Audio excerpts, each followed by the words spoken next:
The Queen's Eyrie by Kimber York. Chapter 5. A Name, a Stone.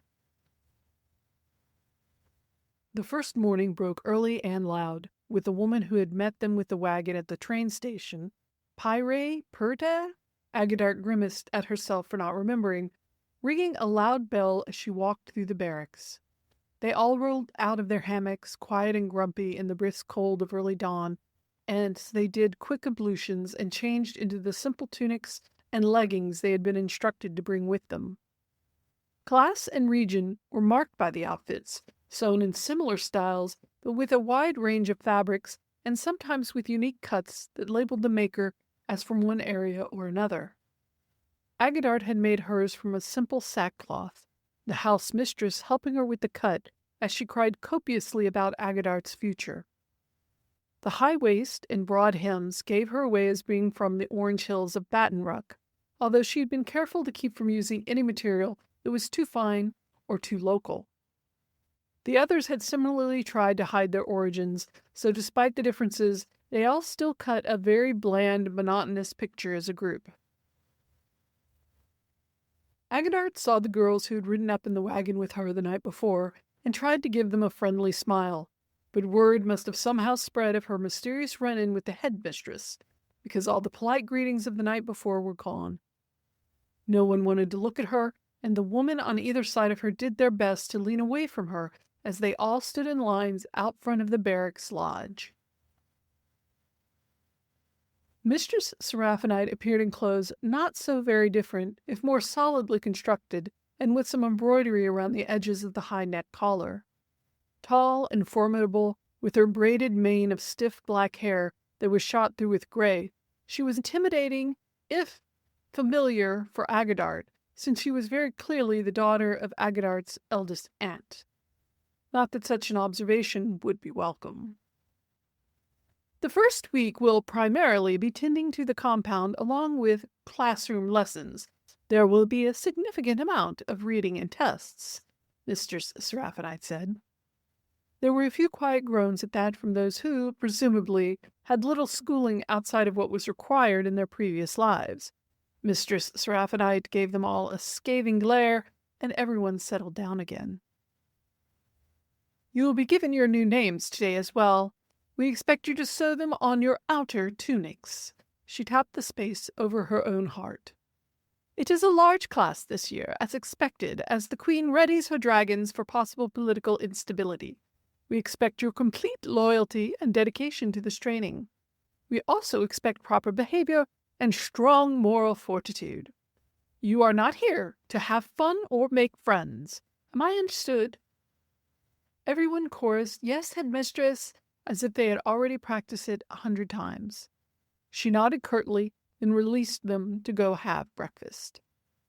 The food was plain but plentiful, and Agadart noticed at least a few of the girls shoving their portions into their mouths as if they had been starving. It occurred to her that maybe they had. Breakfast was followed by lessons in the same room, a blackboard rolled in once they had all cleared away their dishes and cleaned the kitchen as instructed by the cook. They all sat back down at the long tables with the pencils and notebooks they had been issued, looking toward the front where a squat, squinty-eyed maid of at least 70 years old was glaring at them. I am Maid Adjoite. I will be your primary instructor for the next week. However, before we start, she pulled out a simple, elegant box. Time to pick your new name. She put the box down on the table in front of her. Your tables are numbered. As I call out each table, you will come up and pick a stone from the box. That stone will be your name going forward. Table 1.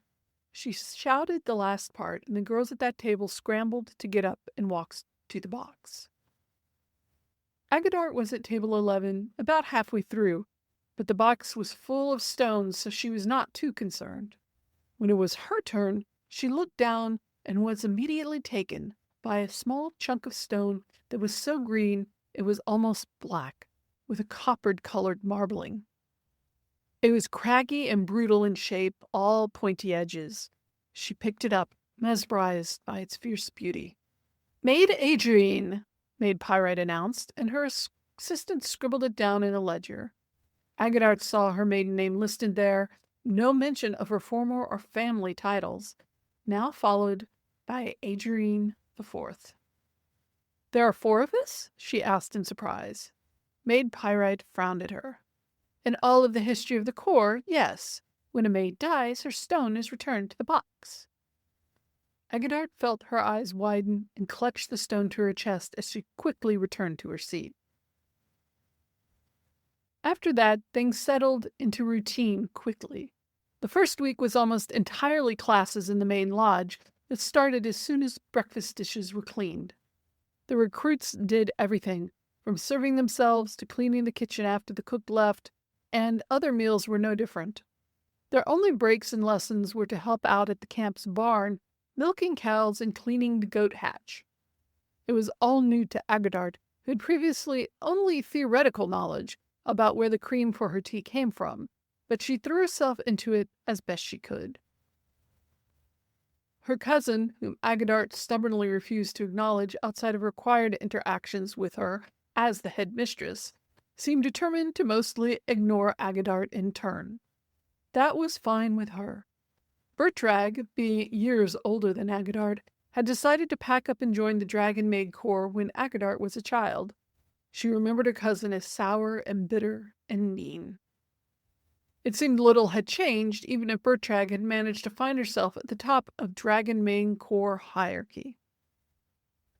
The only excitement to their days was when the dragons flew out on practice maneuvers, or simply for fun.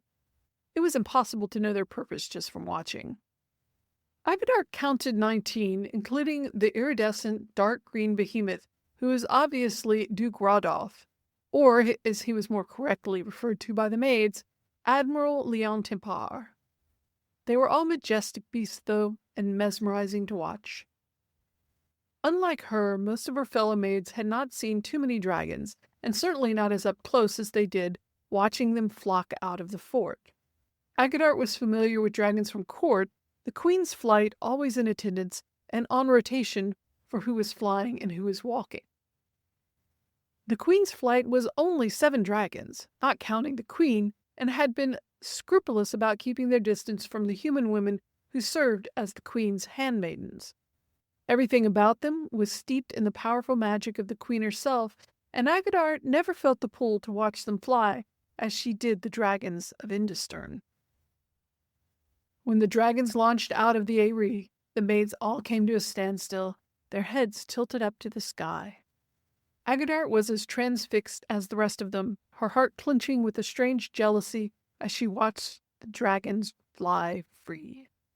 She had wanted nothing but her own freedom from the day she married Baron Stuart, and while his treachery and execution had freed her from a wretched, dangerous marriage, it had sentenced her to a decade of harsh service in the Dragon Maid's Corps, far from home.